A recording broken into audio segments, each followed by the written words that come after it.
Get ready with me in my car on a very rainy day. This is essentially my vanity.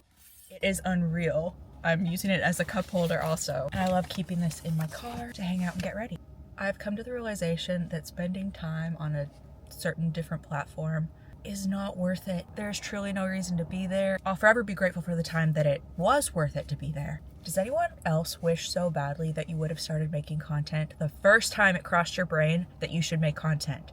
I wish I started doing YouTube the first time I said, oh man, I really want to do YouTube. If you're from a super small town, I think you deserve financial compensation. It's actually really damaging. Okay, I found this on the web for if you're from a super small town, I think you deserve financial compensation. Check it out. Okay, can you not? We all have different ideas of what a small town is. I saw someone make a video recently and they were like, well, I'm from a small town. Our population's probably only like 20,000. And they were worried that people in their small town found out they grew their following and that people from that small town were going to tell her secrets on the internet. I was blown away. That's not a small town. My idea of a small town is 3 digits. 3-digit small town. These towns can just be so amazing to grow up there, be great in a lot of ways, but it can just be terrible in a lot of ways. When you're in a town and there's just not that many people, like the positive thoughts about you are magnified, but the negative is too. You can just have a handful of people in a small town that don't like you, and that is the equivalent of hundreds of people in a big town not liking you. The small town mindset keeps a lot of people from trying things that would be great for them. I, of course, ended up in another small town as an adult too. So when I got far enough away from the original small town, I felt like kind of safe being myself and maybe expressing myself online. By the time I had enough distance from the first one, I don't want these people judging me either. Thank God I got over it. I was kind of forced to by COVID because I was so desperate for a way to make money from home. I started making content and just kind of hoping no one would see it. But of course that didn't happen. And it was actually really annoying because people would see it and then they would bring it up to my husband, but they would only bring it up to my husband when I wasn't around.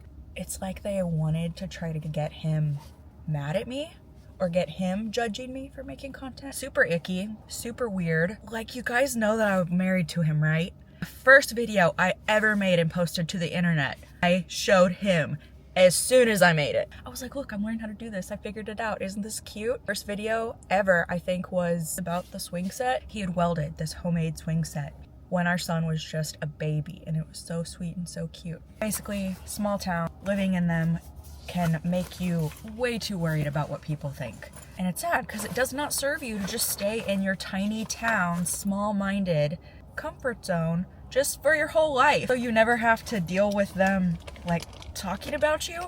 There's nothing you could possibly do that's gonna make you safe from them talking about you. Oh, I'm not alone. Chess is back here. Adopted him recently. He's only been with us for a couple months and he is just so sweet. Just so obsessed with him. He's like a pit bull, but like he has a lot more extra loose skin than a pit bull.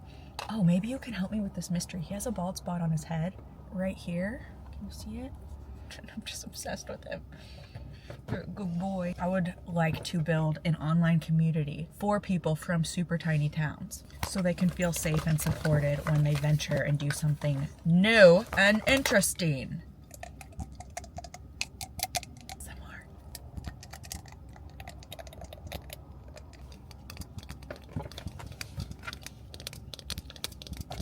Okay.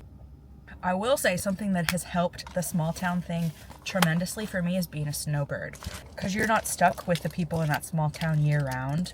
I became a snowbird in my early 30s, maybe the year I turned 30. I've had this thing for so long and I'm trying to, I mean, it's panned, but I'm trying to like actually use all of it and it's taking a really long time. So yeah, currently we are in Northwest Montana part of the year and we are in the Florida Keys part of the year.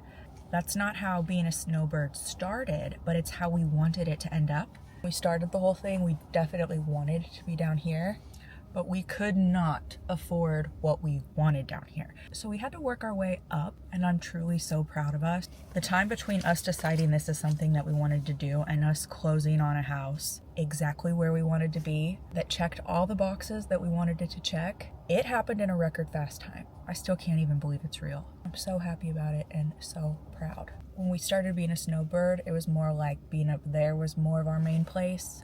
being down south was where we would be less part of the year, but now we want that definitely reversed. And I honestly wouldn't be surprised if we become full-timers down here sometime in the future.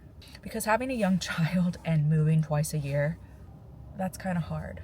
I mean, it doesn't bother my child at all. It's kind of all he knows. He loves it.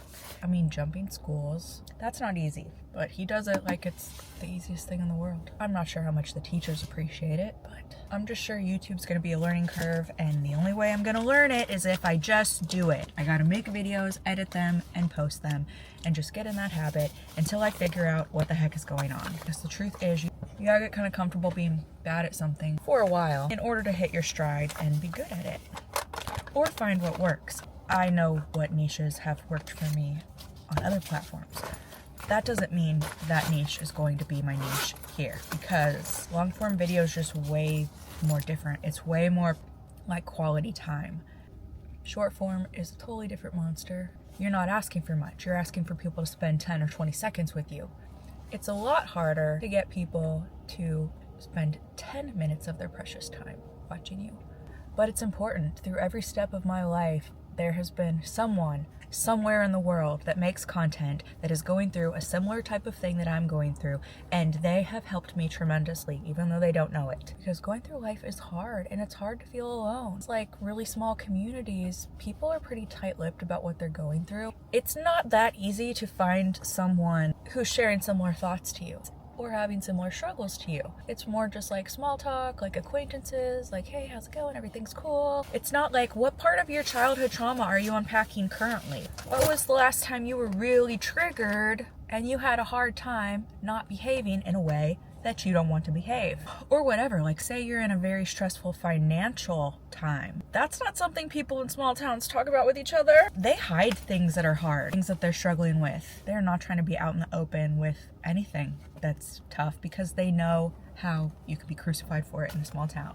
I just find online it's a lot easier to connect with people and a lot easier to be honest than it is in small communities. You just can't always gauge people. Sometimes they're just such a closed book. It makes it hard for you to be all open book and all bleeding heart, because in small communities that are small-minded, pretty much any information about anyone can be used against them. Kind of a bummer that people you connect with so well have to live so far away. At least we do have each other through the distance and can talk to each other online. It would be so hard to live without that. I'm gonna get going. I'm going to go try to edit this, see if any of it makes any sense, and post it with my fingers crossed, but also knowing that probably no one's going to see it. I hope whoever you are, wherever you are, you're taking good care of yourself, and I hope you feel seen, heard, understood, and appreciated. I hope you have a wonderful day, and you live today being fully, authentically yourself. Love you.